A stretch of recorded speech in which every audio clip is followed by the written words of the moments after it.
ये कोई random question solving session नहीं होने जा रहा है, क्योंकि ये है एक PYQ एंड इसका सॉल्यूशन तुम अभी तक देख चुके होंगे या फिर सॉल्यूशन कर चुके होंगे। मैं तुम्हें अभी सिखाऊंगा कि मैं जो प्रीवियस वीडियो में बात कर रहा था कि 4 step strategy to solve any question, उसको हम अप्लाई कैसे करें। तो वो वीडियो जिसने भी नहीं देखे हो, लिंक डिस्क्रिप्शन में गिवन है, इस वीडियो के बाद जाके देख लेना। तुम ही बताओ, तुम एक क्वेश्चन का सॉल्यूशन देखने के लिए एग्जाम के बाद आ रहे हो और तुम्हारा टीचर कह रहा है कि अरे इसको तो ऐसे कर देता तो हो जाता, क्वेश्चन तो आसान ही था।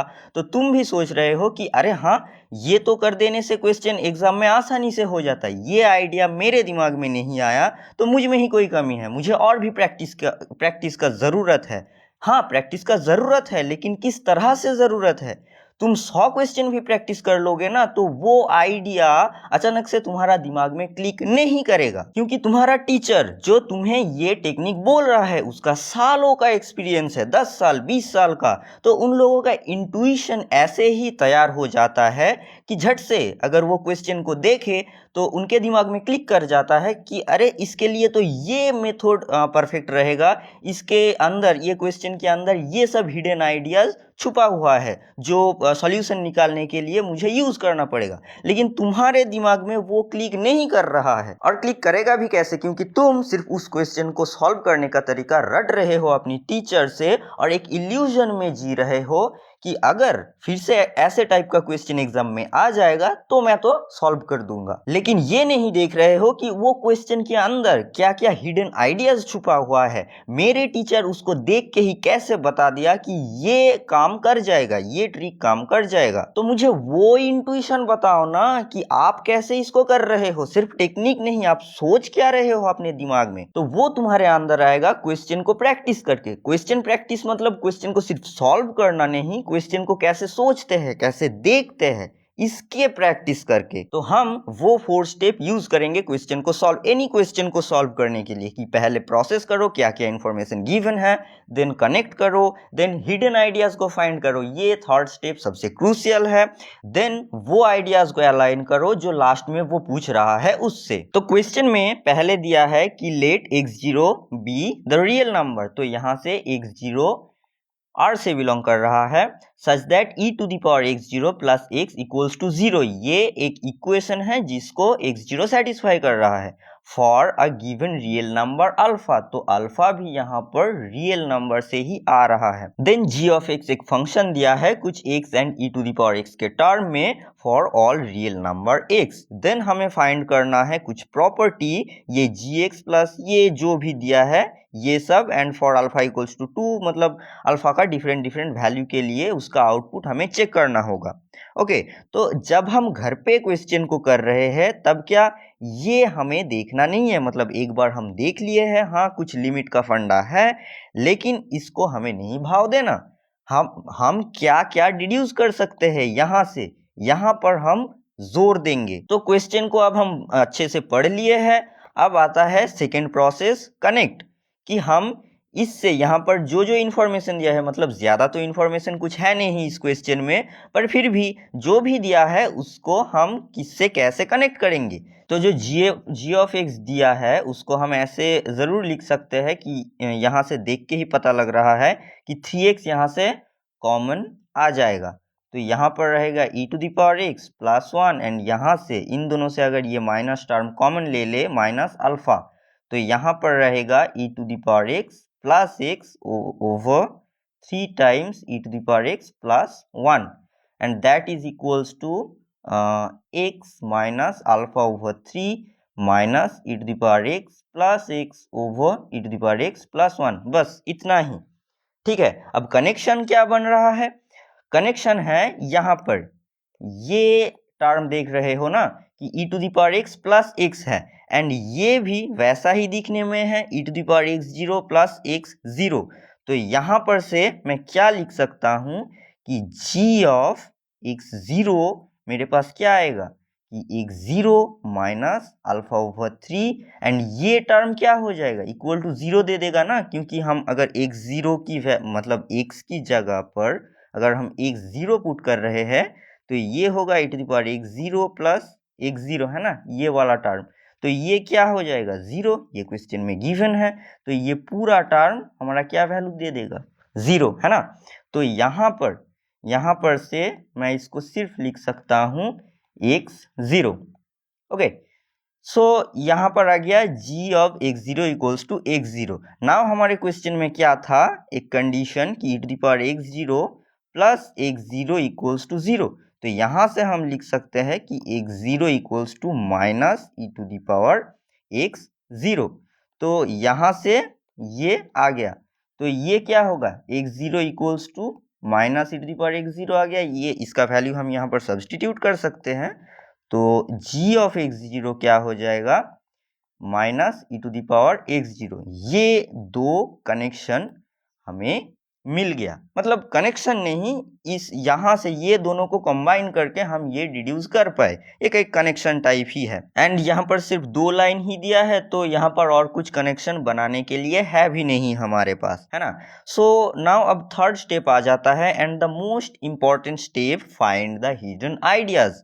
ये हमें क्या पूछ रहा है उससे हमें कुछ मतलब नहीं है, क्योंकि हम अभी घर पे है, कोई भी जल्दबाजी की बात नहीं है। तो हम यहाँ से क्या क्या प्रॉपर्टी डिड्यूस कर सकते हैं। तो देखो, फर्स्ट प्रॉपर्टी, फर्स्ट जो हम यहाँ से ये वाला कंडीशन से कि e to the power x0 plus x0 equals to 0, इसको हम कैसे निकाल सकते हैं, मतलब इसका प्रॉपर्टीज कैसे निकाल पाएंगे कि तुम मान लो कि f of x equals to e to the power x plus एक फंक्शन है। तो हम यहाँ से क्या डिड्यूस कर रहे हैं कि x0 is a root of f, क्योंकि f of x0 equals to e to the power x0 plus x0 equals to 0 आ रहा है, तो x0 इस फंक्शन का एक रूट है। ये तो गया first property. Now second idea हम क्या फाइंड कर सकते हैं कि x0 इज लेस देन 0 होगा, x0 इज लेस देन 0 होगा। ये हम कैसे बोल सकते हैं कि यहाँ पर है e to the power x and यहाँ पर है x, तो इसको तुम ले लो कि f of x equals to 0। तो यहाँ से हम क्या बोल सकते हैं कि e to the power x plus x equals to 0 and e to the power x equals to then minus x। तो ये अगर हम ग्राफ में प्लॉट करें तो इधर है e to the power x and इधर है minus x।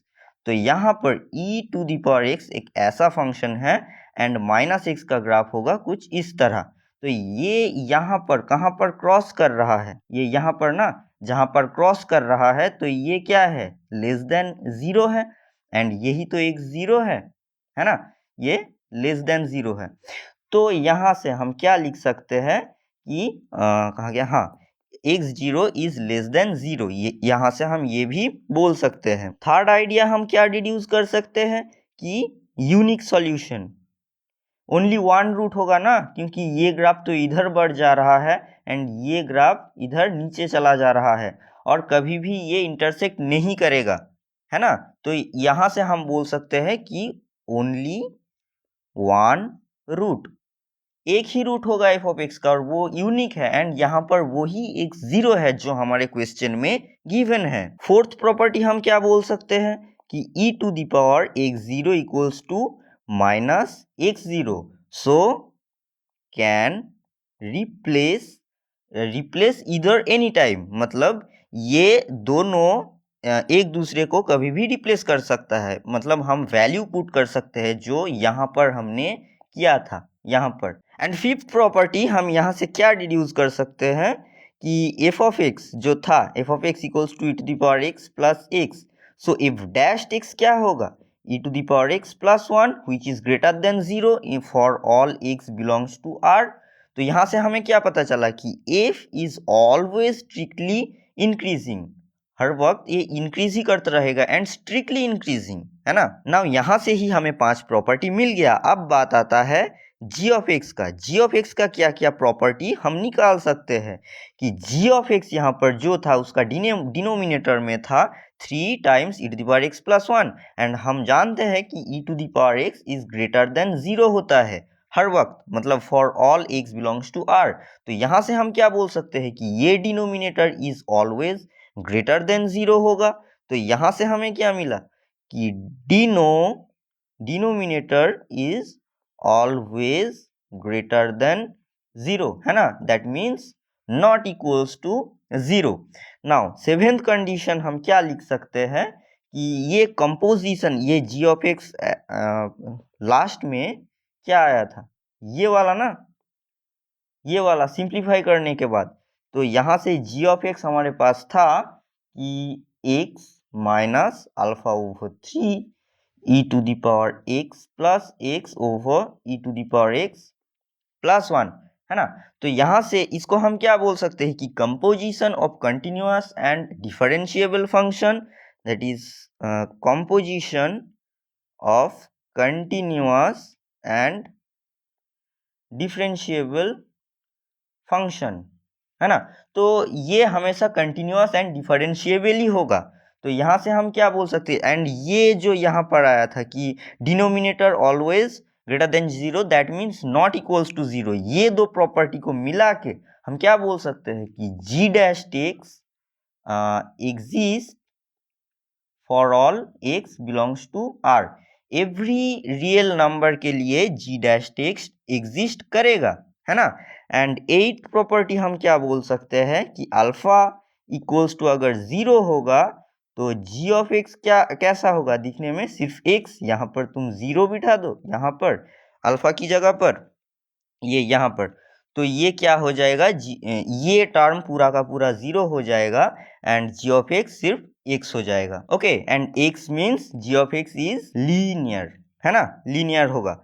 And 9 number point क्या होगा कि g of x equals to क्या है, x माइनस जो भी है अल्फा ओवर 3, इसको एच एक्स तुम मान लो, यहाँ पर जो टर्म था ये वाला, इसको हम मान रहे हैं कि एच एक्स, है ना। तो यहाँ से हम क्या बोल सकते हैं कि जी डैश एक्स यहाँ पर मैं लिख रहा हूँ, तुम रैंडमली कभी भी नहीं लिख पाओगे, क्योंकि यहाँ पर हमने डिड्यूस कर लिया है कि g dash x always exist for all x belongs to R. G dash x exist हो रहा है, तभी मैं लिख पा रहा हूँ कि g dash x equals to क्या होगा। तो g dash x equals to यहाँ से होगा 1 minus alpha over 3 h dash x, and यहाँ से जी डैश एक्स 0 क्या होगा, 1 minus alpha over 3 h dash x 0, है ना। And that is equals to 1 minus alpha over 3, क्योंकि एच डैश एक्स 0 होगा 1, ये तुम घर पे निकाल लेना, ये 1 ही आएगा। तो यहाँ से ही हम 9 प्रॉपर्टी निकाल लिए हैं, तुम देख पा रहे हो ना।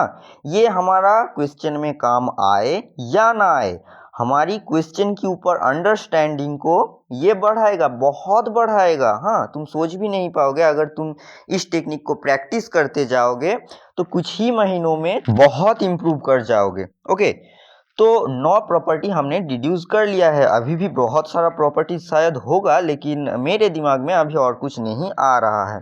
तो मैं अभी चलूंगा कि क्वेश्चन में अब पूछ क्या रहा है, मतलब fourth step, align those ideas, जो भी हमने आइडिया निकाले हैं उसको अभी अलाइन करना होगा कि क्वेश्चन में वो जो पूछ रहा है उसके साथ। तो अब चलते हैं ऑप्शंस में, एंड ऑप्शन में, सभी ऑप्शन में ये वाला क्वेश्चन तो दिया ही है कि g of x plus e to the power x 0 over x minus x 0।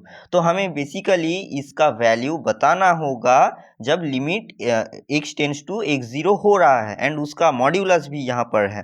तो डिफरेंट अल्फा के वैल्यूज के लिए हमें इसका वैल्यू बताना होगा कि क्या होगा। तो ऑप्शंस में वो g of x and e to the power x 0 को मिला दिया है, एंड हम पहले ही यहाँ पर निकाल लिए थे कि जी ऑफ एक्स का वैल्यू क्या होगा। जी ऑफ एक्स 0 का वैल्यू आएगा e to the minus e to the power x 0, ये वाला, है ना। तो अभी जो दिया है तो वो हम लिख लेते हैं कि लिमिट हमें सिर्फ ये निकालना है, limit x tends to x 0 modulus of g of x plus e to the power x 0 over x minus x 0 का वैल्यू क्या होगा, है ना। तो अभी ये मॉड को थोड़ी देर हम हटा देते हैं। तो मॉड्यूलस को हटाने से क्या होगा कि ये वाला टर्म क्या होगा, इसको हम कैसे लिख सकते हैं कि यहाँ पर है gx एंड इसको हम लिख सकते हैं ये e to the power x0 क्या हो जाएगा माइनस g ऑफ x0, है ना, वही तो आया था। एंड नीचे x माइनस x0 एंड यहाँ पर limit x tends to x0 है ना। तो अब तुम मुझे बताओ कि ये किसका फॉर्म है। ये तो सिर्फ यही है ना कि limit x tends to c f of x minus f of c over x minus c, तो वो क्या होता है f dashed x f dashed c, है ना। तो यहाँ पर ये होगा g dashed x zero. Okay, तो तुम यहाँ पर एल हॉपिटल रूल का भी यूज कर सकते हो, लेकिन अगर ये इतना ही इजी है तो मैं वहां पर क्यों जाऊं, है ना। तो मेरा तो यहाँ से ही हो जा रहा है कि जो मैं प्रॉपर्टी डिड्यूस किया था वहां से ही बन जा रहा है। अब आते हैं मॉड्यूलस पर, क्योंकि यहाँ पर एक मॉड्यूलस था, लेकिन ये चीज कि limit x tends to c modulus of f of x equals to limit x tends to c f of x का होल मॉड्यूलस हम कब कर सकते हैं, जब ये वाला लिमिट एग्जिस्ट करे। हर वक्त ये इक्वालिटी होल्ड नहीं करता। ओके, तो अब यहाँ पर एक ये मॉड्यूलस दिया था, तो हम इसको अंदर लिख सकते हैं। क्यों? क्योंकि अगर हम इसको अंदर लिखे मतलब ऐसे, तो ये क्या बन रहा है जी डैश एक्स जीरो, एंड जी का डेरिवेटिव तो फॉर ऑल रियल एक्स के लिए एग्जिस्ट कर रहा था, तो जी डैश एक्स जीरो भी एग्जिस्ट करेगा। तो फिर हम ये कंक्लूड कर सकते हैं कि ये वाला लिमिट भी एग्जिस्ट करेगा ही करेगा। तो हम इसको ऐसे लिख सकते हैं कि ये मॉड्यूलस को उठा के होल मॉड्यूलस कर दे। तो अब हमारे क्वेश्चन में जो पूछ रहा था ये क्या है, सिर्फ ये वाला, ये सिर्फ क्या है modulus of g dash x, है ना, सिर्फ यही तो है, मतलब modulus of g dash x zero. तो चलो देखते हैं कि modulus of g dash x मतलब जी डैश एक्स तो हमने निकाल भी लिया था, जी डैश एक्स जीरो, ये यहाँ पर जी डैश एक्स जीरो का वैल्यू आ रहा था 1 माइनस अल्फा ओवर 3। तो हमें सिंपली क्या निकालना है कि modulus of g dash x zero that means modulus of 1 minus alpha over 3। बस हो गया काम। अब अल्फा के वैल्यू पुट कर दो ऑप्शन में और मिला लो क्या आंसर आ रहा है। तो यहाँ पर से हमारे पास आया कि modulus of 1 minus alpha over 3। तो अल्फा इक्वल्स टू 2 के लिए 0 नहीं होगा, सिर्फ ऑप्शन सी ही होगा ना कि अल्फा इक्वल्स टू 3 के लिए। ये यहाँ पर मैं 1 minus 3/3 that is 1 minus 1 equals to 0। तो मॉड्यूलस ऑफ 0 क्या होता है, ये मॉड्यूलस ऑफ 0 इक्वल्स टू 0, तो आंसर विल बी 0। तो अब तुम ही बताओ मुझे कि अगर तुम एक क्वेश्चन को ऐसे कर रहे हो कि तुम्हारा सिर्फ उस क्वेश्चन से 10 क्वेश्चन बन रहा है, तो किसका फायदा है। तो जिंदगी में कोई और दुख दर्द परेशानी मैथमेटिक्स को लेके, तो टेलीग्राम ग्रुप का लिंक डिस्क्रिप्शन में एंड पिन कमेंट में दिया है, वहां जाके ज्वाइन करो एंड मुझसे शेयर करो। जाओ अभी जाके ज्वाइन करो।